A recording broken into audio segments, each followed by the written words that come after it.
Channel को subscribe करना ना भूलें और हमारे ताज़ा वीडियो सबसे पहले देखने के लिए बेल आइकन को दबाएं।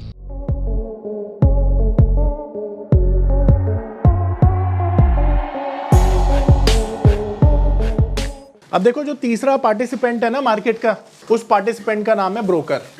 तो अगला पार्टिसिपेंट कौन है? अगला पार्टिसिपेंट है ब्रोकर। अब ये ब्रोकर कौन होता है ये समझ लो। अगर आपको कोई भी ट्रेड डालना है तो आप कहाँ डालोगे? एक्सचेंज पर डालोगे। पर एक्सचेंज पर काम करने के लिए ना आपके पास एक अकाउंट होता है जिसे हम कहते हैं डीमैट अकाउंट। अब ये डीमैट अकाउंट क्या होता है पहले वो समझ लो। डीमैट अकाउंट वो अकाउंट होता है जिसमें आप सिक्योरिटी को खरीद सकते हैं पर बेच नहीं सकते हैं। अगर आप सिक्योरिटी को बेचना भी चाहते हैं तो आपको ट्रेडिंग कम डीमैट अकाउंट की जरूरत पड़ती है। डीमैट कम ट्रेडिंग अकाउंट की। और ये अकाउंट कौन ओपन करता है? ब्रोकर। ठीक है।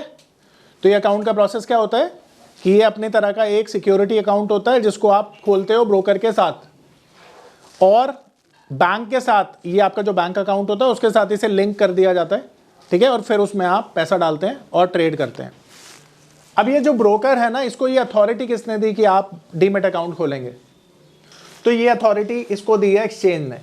अब एक्सचेंज क्या है? प्लेटफॉर्म जहां पर सिक्योरिटी को खरीदा और बेचा जाता है। अब एक्सचेंज ना मेंबरशिप देता है अपनी। क्या देता है? और जो मेंबरशिप को बाय कर लेता है फी पे करके। अब देखो, ये फी पे करेगा इसके लिए, मेंबरशिप के लिए, और फी पे करने के बाद ये बन जाएगा ब्रोकर। और फिर ये क्या ओपन कर सकता है? डीमैट कम ट्रेडिंग अकाउंट।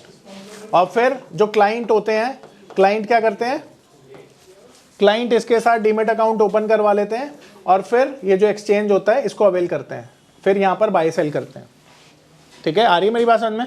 अब ये जो ब्रोकर है ना, यानी टेक्निकली क्लाइंट खोलेगा अपना ट्रेडिंग अकाउंट और ट्रेडिंग अकाउंट खोलेगा ब्रोकर के साथ।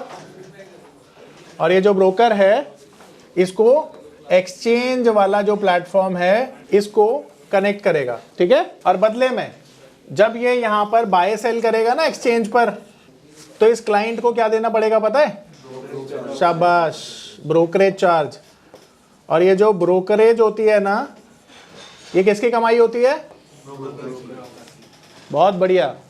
तो ब्रोकर की असली कमाई क्या होती है? ब्रोकरेज। अब ब्रोकरेज कैसे कैलकुलेट की जाती है? ध्यान रखो, टर्नओवर से। अब ये टर्नओवर क्या होता है वो समझ लो। मान लेते हैं आपने 1 लाख रुपए का बाइंग किया कोई भी, और 1 लाख की वैल्यू का आपने सेलिंग किया कुछ भी, तो आपका टर्नओवर कितना हो गया? 2 लाख। ठीक है। 2 लाख हो गया आपका टर्नओवर। अब ये जो ब्रोकरेज है ना, ये चार्ज की जाती है 1 पैसा। ये स्टैंडर्ड ब्रोकरेज होती है एंड मैक्सिमम 5 पैसा। ये मैक्स है। देखो, लो की कोई लिमिट नहीं है, हाई की लिमिट है। ठीक है। तो अगर मान लेते हैं एक ब्रोकर आपसे 5 पैसा ब्रोकरेज ले रहा है तो उसे इससे डिवाइड कर दो। ठीक है। तो कितनी ब्रोकरेज आएगी? अगर मैं बात करूं 1 करोड़ पे करते हैं, करोड़ पे आसान रहता है करना। ठीक है। तो अगर 1 करोड़ का टर्नओवर हुआ और उसे आप 5 पैसे से डिवाइड करोगे तो 5,000 रुपए का अमाउंट आएगा। यह है ब्रोकरेज जो जाएगी ब्रोकर की जेब में। ठीक है। यही ब्रोकर की कमाई होती है। आ रहा है समझ में? इस तरह से ब्रोकर कमाता है। अब इसके साथ साथ ना टैक्सेस भी होते हैं। मिनिमम की कोई लिमिट नहीं है, आपके रिलेशन पे डिपेंड करता है।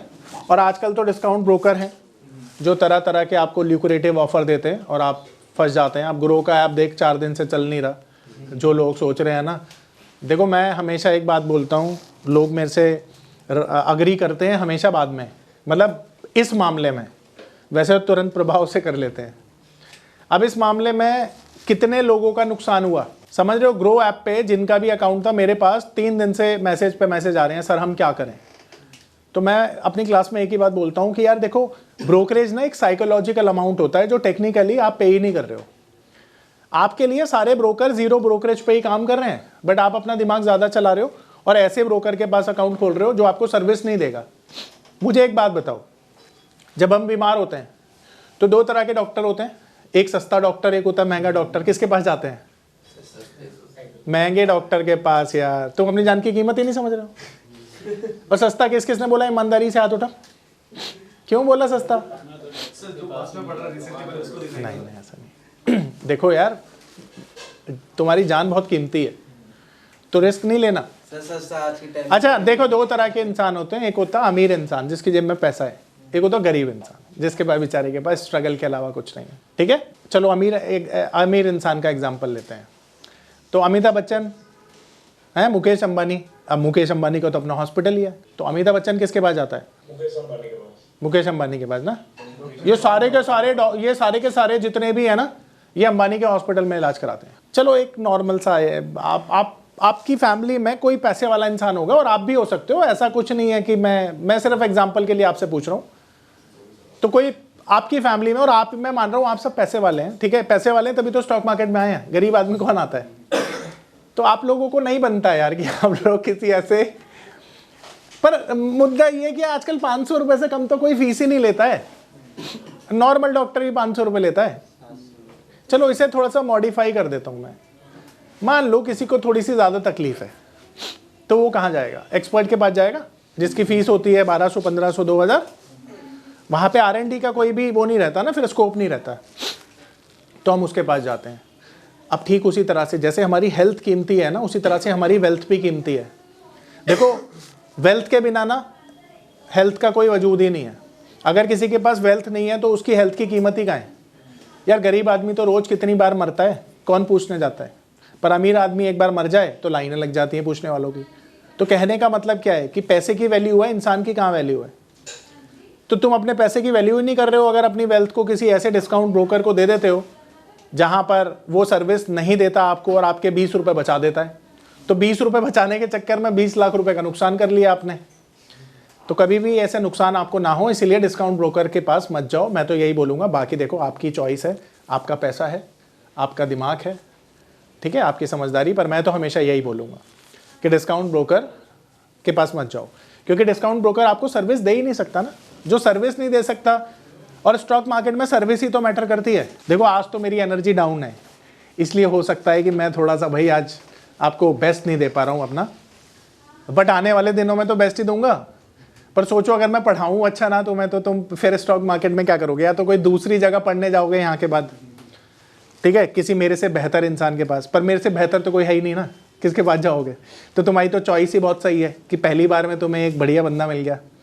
पर मुद्दा ये है कि अगर मान लेते हैं कि मैंने अच्छा नहीं पढ़ाया तो कहीं और जाओगे, तो कहीं और जाओगे तो उसकी क्या गारंटी है कि वो अच्छा देगा? फिर कहीं और के जाओगे तो तुम तब तक अपनी खोज जारी रखोगे जब तक कि तुम्हें ये ना समझ में आ जाए कि यार बेस्ट बंदा तुम्हें मिला। पर ये इसलिए बताया जा रहा है क्योंकि अगर आपको मैंने सर्विस ही नहीं दी तो आप स्टॉक मार्केट में और पैसा खराब करोगे, और वहां भी नहीं मिली सर्विस तो और पैसा खराब करोगे। इसलिए एक बार चॉइस करो, गुरु की भी और उस जगह की भी जहां पर आपने डीमेट खोला है, और ताउम्र वहीं पर बने रहो। समझ रहे हो बात को? यही मूल मंत्र है कामयाबी का, बाकी सब मोह माया है। ठीक है, तो डिस्काउंट ब्रोकर को कर दो नो, क्योंकि जब ये अपनी सर्विस नहीं देने पे आएगा ना, जिस दिन कमाने का मौका होगा उस दिन तुम्हें सर्विस नहीं मिलेगी, और उस दिन तुम सोचोगे यार आज मेरा 10 लाख का नुकसान हो गया, काश सर की बात मानी होती और 2000 रुपये दे दिए होते। अब एक और चीज़ बताता हूँ तुम्हें, ब्रोकरेज हमेशा जीरो ही होती है। ये साइकोलॉजिकल अमाउंट होता है जो आपका दिमाग खराब करता है। जब आप इनकम टैक्स भरते हो ना, तो FNO की इनकम जो होती है ना, ये आपकी ये होती है बिजनेस इनकम, और इस ब्रोकरेज को एक खर्चे के रूप में आप क्लेम करते हैं जब भी आपकी इनकम होती है। तो आप 30% के स्लैब में हैं, तो आपको जो प्रॉफिट पे टैक्स देना पड़ रहा है वो कितना देना पड़ रहा है? 30%। पर अगर ये ब्रोकरेज निकाल दो तो वो 30% टैक्स बच गया तुम्हारा। तो ब्रोकरेज देना मतलब 30% टैक्स बचाना और अपने खर्चों को क्लेम करना। तो तुमने ब्रोकरेज दी क्या? जीरो ही दी ना। अब या तो तुम ज़ेरोधा को 5000 रुपए देकर ये समझ रहे हो कि भाई हम बहुत समझदार हैं, हमने बहुत पैसा बचा लिया, पर एक ट्रेड में 50,000 का नुकसान लगा दिया ज़ेरोधा ने, और दूसरी तरफ तुमने 10,000 का पूरे साल में खर्चा किया, जो तुम्हारा एक तरह से रिम्बर्स्ड हो गया, क्लेम हो गया, खर्चों में एडजस्ट हो गया। तो दोनों जगह ब्रोकरेज तो जीरो ही है, तुम क्यों उसके लिए इतना परेशान हो रहे हो? यही समझाता समझाता यार मैं तो काफी टाइम हो गया मुझे। मेरा नाम है अतुल। मैं एक नामी होटल में मैनेजर के तौर पर जॉब करता था। मार्च 2020 में लॉकडाउन के दौरान मेरी जॉब चली गई। उसके बाद मुझे घर चलाने और बच्चों के भविष्य की चिंता होने लगी। फिर मैंने शेयर मार्केट के फील्ड में ऑनलाइन कुछ करने का प्लान किया, लेकिन मुझे शेयर मार्केट का ABCD भी नहीं आता था। फिर मैं एक ऐसे प्लेटफॉर्म को खोजने लगा जो मुझे घर बैठे सही और सरल भाषा में शेयर मार्केट में ट्रेडिंग करना सिखा सके। तभी मुझे मिला NIFM का online education platform www.onlinenifm.com।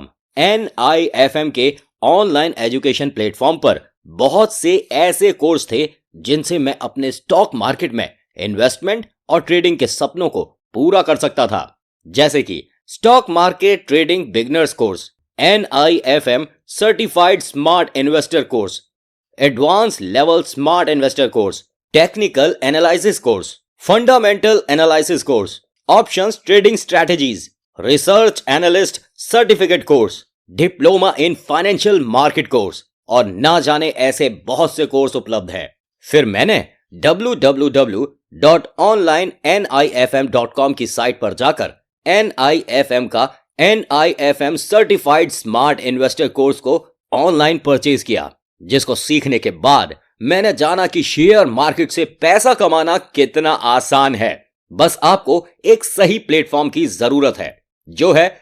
www.onlinenifm.com।